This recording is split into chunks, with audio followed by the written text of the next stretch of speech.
लेकिन जब आपके भाषण सुनते हैं ऐसा लगता है कि आप सिर्फ नफरत फैला रहे हैं, जैसे सिर्फ आग लगा रहे हैं, जैसे किसी का खून पीना चाहते हैं। आप कहते हैं कि अगर एक हिंदू का खून बहेगा तो हम 10 मुसलमान का खून बहाएंगे। साधु का रूप धारण करके इस तरह की नफरत की बात करना। प्रधानमंत्री नरेंद्र मोदी कहते हैं सबका साथ सबका विकास। ऐसे विकास करेंगे? आप लोगों को भड़का रहे हैं, उनको हिंसा करने के लिए उकसा रहे हैं। मर्डर के लिए भड़काना, कत्ल के लिए भड़काना, आग लगाने के लिए भड़काना, ये कानूनन अपराध है। मैं आपकी इस बात से बिल्कुल सहमत नहीं हूँ। और बात आपकी सिर्फ यहाँ नहीं रुक जाती है। आपने कहा कि अगर एक हिंदू बालिका को ले जाएंगे तो हम 100 मुस्लिम बालिकाओं को ले जाएंगे। देश का कानून इसका समर्थन नहीं करता। अजय जी, आप तो बहुत वरिष्ठ पत्रकार हैं, बहुत वरिष्ठ हैं।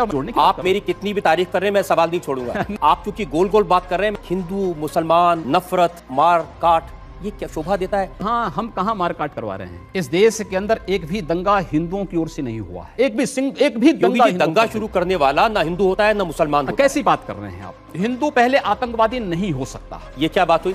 देखिए, ऐसी बेसिर पैर की बात का तो मैं भी कोई जवाब नहीं दे सकता कि जिन्होंने बम लगाए थे, जिन्होंने मारा था लोगों को, प्रज्ञा, स्वामी असीमानंद, ये हिंदू नहीं है या आतंकवादी नहीं है? क्या तरीका है? ये क्या तरीका है? क्या इस देश का हिंदू यहाँ पर झक मारेगा? क्या तरीका है? अच्छा, आप बताइए क्या तरीका है? अब आप सिर्फ हिंदुओं की भलाई करेंगे? मोदी जी कहते हैं सबका विकास सबका साथ, सबका साथ सबका विकास की। आप कहते हैं एक मारोगे मैं 10 मारूंगा। क्योंकि जी मैं आपकी किसी भी बात से सहमत नहीं हूं। नमस्कार दोस्तों, आप सभी का एक और नई डिबेट वीडियो में स्वागत है। दोस्तों, आज के डिबेट में पता नहीं रजत शर्मा के सर पर कौन सा ईमानदार पत्रकार का भूत सवार हो गया था कि एक के बाद एक सत्ता पक्ष से तीखे सवाल किए जा रहे थे और रुकने का तो नाम ही नहीं ले रहे थे। मतलब सच कह रहे हैं, शर्मा जी का ये वीडियो देखने के बाद आप खुद ही कहेंगे कि भैया ये क्या हो गया। चापलूसी और दलाली में पीएचडी शर्मा जी एकदम से कैसे पलट गए। मगर जो भी है दोस्तों, डिबेट में शर्मा जी ने योगी जी के पसीने तो छुड़ा दिए। बाकी पूरा डिबेट आप खुद देखिए। चलो भाई, लव जिहाद का सवाल उठाया है। हाँ, लव जिहाद के खिलाफ मैं पिछले 10 वर्षों से बोल रहा हूं। लव जिहाद, ये बता दीजिए। देखिए, लव जिहाद इस देश के खिलाफ एक अंतर्राष्ट्रीय साजिश है। इसको मजहब के नाम पर नफरत की आग में बदल देना, इसके लिए योगी जी जहर उगलें, ये ठीक नहीं है। आप कह रहे हैं कि अगर मुसलमान लड़का हिंदू लड़की से शादी करे तो ये लव जिहाद है। आपकी पार्टी के 3 प्रवक्ता हैं। शाहनवाज हुसैन, उन्होंने हिंदू लड़की से शादी की है। मुख्तार अब्बास नकवी, उन्होंने हिंदू लड़की से शादी की है। एमजे अकबर, उन्होंने हिंदू लड़की से शादी की है। तो बीजेपी के ये तीनों प्रवक्ता लव जिहादी हो गए? नहीं, देखिए, उन्होंने अपने परिवार को इस बात के लिए बाध्य नहीं किया कि तुम भी नमाज पढ़ो। एक पति अपनी पत्नी से क्या कहता है और पत्नी ये नहीं, मंदिर जाते हैं और दीपावली भी मनाते हैं। अब शाहरुख खान ने भी एक हिंदू लड़की से शादी की, आमिर खान ने भी एक हिंदू लड़की से शादी की। ये जिहादी थोड़ी हो गए? ये बताइए कि आपने कभी किसी से प्यार किया है? देखिए, मैं एक सन्यासी हूं। मैं इसलिए पूछ रहा हूं क्योंकि जब आपने इश्क नहीं किया, मोहब्बत नहीं की, तो आपको क्या मालूम जब कोई किसी को दिल देता है तो उसका बायोडाटा थोड़ी पहले पूछेगा। ऐसा नहीं। देखिए योगी जी, प्यार मोहब्बत की बात तो ठीक है, लेकिन जब आपके भाषण सुनते हैं ऐसा लगता है कि आप सिर्फ नफरत फैला रहे हैं, जैसे सिर्फ आग लगा रहे हैं, जैसे किसी का खून पीना चाहते हैं। मैं एक सन्यासी हूं। आप कहते हैं कि अगर एक हिंदू का खून बहेगा तो हम 10 मुसलमान का खून बहाएंगे। मुझे लगता है पूरा वक्तव्य सामने आएगा तो मुझे लगता है उस पर ज्यादा बेहतर तरीके से बोलूंगा। चलिए, आपको मैं पूरा वक्तव्य सुना देता हूं आपका। ऐसी क्या बात है?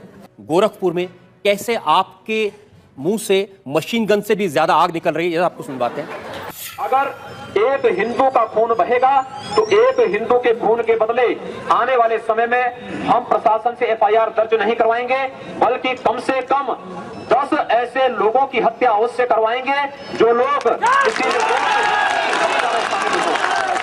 कतई अब बर्दाश्त की सीमाएं समाप्त हो चुकी हैं। मैं जी पूरे फ्लो में बोल रहे हैं आप। भगवा वस्त्र पहन के, साधु का रूप धारण करके इस तरह की नफरत की बात करना ठीक है? देखिए, मैंने उस बात को कंडीशनल कहा है।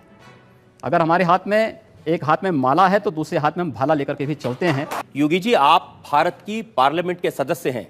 आप उस सर्वोच्च व्यवस्था में हैं जो कानून बनाती है। आप लोगों से कह रहे हैं कि हम एफआईआर दर्ज नहीं करवाएंगे, अगर एक मारेगा तो हम 10 मारेंगे। आप गब्बर सिंह हैं कि हमने प्रशासन से इस बात को कहा, जहां पर प्रशासनिक व्यवस्था पूरी तरह फेल हो चुकी है, जहां पर वो किसी चीज को सुनने को तैयार नहीं है, बाकी इसके अलावा हमारे पास चारा क्या है? जनता को आप मूर्ख समझना बंद कर दीजिए। मुझे लगता है जब कानून और व्यवस्था फेल हो जाती है, जंगल राज हो जाता है, तो जंगल राज का जवाब जैसे को तैसा देने की तैयारी होनी चाहिए। योगी जी, प्रधानमंत्री नरेंद्र मोदी कहते हैं सबका साथ सबका विकास। ऐसे विकास करेंगे लोगों के घर जला के उनको मार के? हमने कहा हम पहल नहीं कर रहे हैं, हम कह रहे हैं कोई हमारा जलाएगा तो ये निश्चिंत होकर के नहीं आप बैठे। लोगों को भड़का रहे हैं, उनको हिंसा करने के लिए उकसा रहे हैं, ये कानूनन अपराध है। हम अन्याय सहेंगे भी नहीं। लेकिन आप ये जानते हैं कि ऐसे भाषण देना, लोगों को भड़काना, मर्डर के लिए भड़काना, कत्ल के लिए भड़काना, आग लगाने के लिए भड़काना, ये कानूनन अपराध है। ये कंडीशनल है। अगर कोई आपको मारता है, कानून आपको इस बात की इजाजत भी देता है कि आप आत्मरक्षा के लिए कुछ भी करिए। मैं आपकी इस बात से बिल्कुल सहमत नहीं हूं। इस सज्जन को क्या तकलीफ है भाई, क्या तकलीफ है इनको? और बात आपकी सिर्फ यहां नहीं रुक जाती है, आपका अपराध और बड़ा है। आपने कहा कि अगर एक हिंदू बालिका को ले जाएंगे तो हम 100 मुस्लिम बालिकाओं को ले जाएंगे। कितनी खराब बात है। आपको लगता है कि अगर मैं उन 100 लोगों को राष्ट्रीय पहचान के साथ जोड़ने की बात कर रहा हूं तो कौन बुरी बात है? आप तो खुलेआम कन्वर्जन की बात कर रहे हैं। ये कन्वर्जन नहीं, ये परावर्तन है। ये देश का कानून इसका समर्थन नहीं करता। दूसरा करे अपराध, आप करें तो देश का कानून धर्मांतरण को स्वेच्छा से मान्यता देता है। अजय जी, आप तो बहुत वरिष्ठ पत्रकार हैं, बहुत वरिष्ठ हैं, और जोड़ने की आप मेरी कितनी भी तारीफ कर रहे हैं, मैं सवाल नहीं छोड़ूंगा। शाबाश बेटा। नहीं, आप सवाल करिए। आप क्योंकि गोल गोल बात कर रहे हैं, मैं जनता के सामने वो बयान आपको सुनवाना चाहता हूं। एक और वीडियो हमारे पास में है और सुनिए आपने क्या कहा। हम लोगों ने तय कर रखा है कि अगर वो एक हिंदू बालिका को ले जाएंगे तो कम से कम 100 मुस्लिम बालिकाओं को हिंदू अगर एक हिंदू को मारेंगे तो 100 को हम भी मारेंगे। आप जनता से कहलवा रहे हैं वो एक हिंदू को मारेंगे तो 100 को हम भी। लेकिन मैं नहीं कह रहा हूं ना। इस प्रकार की बचकाना बातें किसी के गले नहीं उतरती, लोग मजाक उड़ाते हैं।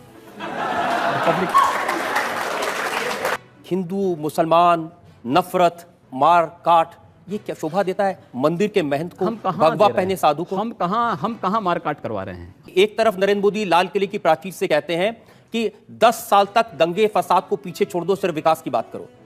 इस देश के अंदर एक भी दंगा हिंदुओं की ओर से नहीं हुआ है। कि उत्तर प्रदेश में वर्ष के दौरान 430 से अधिक सांप्रदायिक हिंसक झड़पें और दंगे हुए हैं। एक भी दंगे की शुरुआत हिंदुओं की ओर से नहीं हुई। जी ठीक है। एक भी दंगा शुरू करने वाला ना हिंदू होता है ना मुसलमान होता है। कैसी बात कर रहे हैं आप? मैं सच्ची बात कर रहा हूं। आज लोग कह देंगे आईएसआईएस के साथ लड़ने वाले लोग ना हिंदू है ना मुसलमान है, फिर उनके लिए फतिया क्यों पढ़ा जा रहा है? अगर कोई हिंदू है और वो आतंकवादी है, वो मारता है मासूम लोगों को, उसके बारे में भी यही कहेंगे? हिंदू पहले आतंकवादी नहीं हो सकता। ये क्या बात हुई? मैं इस बात की गारंटी ले सकता हूं। एक देखिए, ऐसी बेसे पैर की बात का तो मैं भी कोई जवाब नहीं दे सकता। मैंने कहा ना दोनों बातें, मैं दोनों चीजें कह रहा हूं। उसकी मातृभूमि है, पिछली सरकार ने ऐसे बहुत सारे लोगों को पकड़ा था, जिसमें आरएसएस के लोग थे, जिसमें प्रज्ञा भारती थी, बहुत सारे लोग थे जो लोग भगवा वस्त्र पहनकर आतंकवाद करते थे, जिन्होंने बम लगाए थे, जिन्होंने मारा था लोगों को। नहीं, आप मुझे बताइए कि देखिए ये साध्वी प्रज्ञा, स्वामी असीमानंद, ये हिंदू नहीं है या आतंकवादी नहीं है? मैं वही आ रहा हूं ना, मैं वही आ रहा हूं। ये क्या तरीका है? हमारे यहाँ ऐसा ही होता है। इस देश के अंदर वे लोग भी प्रधानमंत्री थे जो कहते थे कि इस देश के संसाधनों पर मुसलमानों का अधिकार है। क्या इस देश का हिंदू यहां पर झक मारेगा? इस देश का प्रधानमंत्री सांप्रदायिक आधार पर विभाजित कर रहा है। हमने तो नहीं बांटा सांप्रदायिक आधार पर आप घोषणा करते हैं कि कब्रिस्तान के लिए आप बजट का प्रावधान करते हैं। देश में लोग बिजली के लिए मर रहे हैं, सड़कें खराब हैं, बुनियादी सुविधाओं के अभाव में, स्वास्थ्य सुविधा के अभाव में लोग मर रहे हैं, लेकिन वहां पर उनके लिए वो सुविधाएं नहीं। लेकिन कब्रिस्तान के लिए 300 करोड़ रुपए हर साल आवंटित हो जाएंगे। क्या तरीका है? अब हम लोग नहीं आवंटित। अच्छा, आप बताइए क्या तरीका है? आपकी सरकार है, अब आप सिर्फ हिंदुओं की भलाई करेंगे? नहीं, सारी स्कीम सिर्फ हिंदुओं मैं कह रहा हूं, हम जाति मजहब या धर्म के आधार पर भेदभाव किसी का नहीं करेंगे, सबका स्वागत होगा। लेकिन अगर भारत के अंदर रह करके ये नहीं चलेगा कि तन भारत में और मन पाकिस्तान में, ये चलेगा तो हम लोग इसको नहीं स्वीकार कर पाएंगे। आप क्या अपने उन साथियों से सहमत हैं जो ये कहते हैं कि अब नरेंद्र मोदी प्रधानमंत्री बन गए हैं, उनका विरोध करने वालों की जगह पाकिस्तान में है? देखिए, मोदी जी के नेतृत्व में देश आगे बढ़ रहा है। हम चाहते हैं सब लोग इसको फॉलो करें, इस दिशा में आगे बढ़ें। एक रचनात्मक आपकी बात को फॉलो करें या नरेंद्र मोदी की बात को फॉलो? मोदी जी कहते हैं सबका विकास सबका साथ, सबका विकास की। आप कहते हैं एक मारोगे मैं 10 मारूंगा। मैंने कहा ना, आपकी सरकार है, सरकार को कानून का काम करने दीजिए। अब तो कम से कम ऐसी बातें हम कानून की बात कर रहे हैं ना। हमारी जो भी बातें कंडीशनल हैं भारत के अंदर। मैं तो आप चाहता हूं सिर्फ आप जनता से आज इतना वादा कर दें कि अब इस तरह के भड़काने वाले बयान नहीं देंगे, आप आग लगाने का काम नहीं करेंगे और वाकई में सबको साथ लेके चलेंगे। जो अगर बशर्ते अगला पक्ष शांति से रहेगा, और अगर अगला पक्ष शांति से नहीं रहेगा तो क्या करेंगे? अगर शांति से नहीं रहेगा तो उसको शांति से रहना सिखाएंगे, बंदूक के दम पर, मार के दम पर। जो जिस भाषा को समझेगा उस भाषा से समझाएंगे। और अगर दूसरे लोगों ने भी इसी तरह की भाषा का इस्तेमाल किया तब क्या करेंगे आप? मैंने कहा ना, जो जिस भाषा को समझेगा उस भाषा में जवाब देंगे। आपको भी तो कोई जवाब दे सकता है। दे रहे हैं। मैं उम्मीद करूं कि जैसा आप जवाब दे रहे हैं ऐसा आपको भी कोई जवाब देने वाला मिलेगा। जवाब योगी जी, आप गोरखनाथ मंदिर के महत्व हैं, उसका इस्तेमाल करके आप लोकसभा में चुनाव जीतते हैं। आप अकेले ऐसे हैं जो 5 बार लगातार चुनाव जीत चुके हैं। दूसरा कोई साधु इतने चुनाव नहीं जीत पाया। एक सन्यासी का मतलब किसी गुफा में बैठ करके मंत्र जप करने से मात्र नहीं है। मुझे पता चला कि गोरखपुर में जो मियाँ बाजार है उसका नाम आप बदल के माया बाजार कर माया बाजार है। उर्दू बाजार का नाम हिंदी बाजार है।